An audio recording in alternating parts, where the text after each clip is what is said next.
এই জন্য বেশি বেশি আল্লাহর দরবারে শুকরিয়া আদায় করতে হবে। আজকের মাহফিলে আল্লাহ তাআলা আপনাকে আমাকে কিন্তু এমনি এমনি আনেন নাই, এমনি এমনি আনছে, কোনো উদ্দেশ্য ছাড়া, কোনো কারণ ছাড়া। আপনারা কি আমার কথা শুনতে পাচ্ছেন? কিন্তু আপনারা আওয়াজ করতেছেন না। কথা যদি শুনতে পান তাহলে আওয়াজ করবেন। আজকে যদি জবানটা বন্ধ রাখেন, খোদার কসম করে বলি, আগামীকালকে যদি আপনার এই জবানটা বন্ধ হয়ে যায়, কি করতে পারবেন? পারবেন কিছু করতে? রাত্রে ঘুমাইবেন, যদি ভালো ঘুম হয়, সকালবেলা ঘুম থেকে উঠতে পারেন, তাহলে হবে সকাল।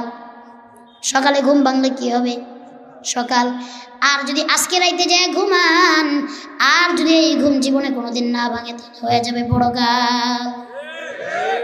এই জন্য আজকের এই মাহফিল আপনার আমার জীবনের শেষ মাহফিল মনে করে আল্লাহর কাছে শুকরিয়া আদায় করবেন, সুবহানাল্লাহ পড়বেন, আলহামদুলিল্লাহ পড়বেন, আল্লাহু আকবার পড়বেন।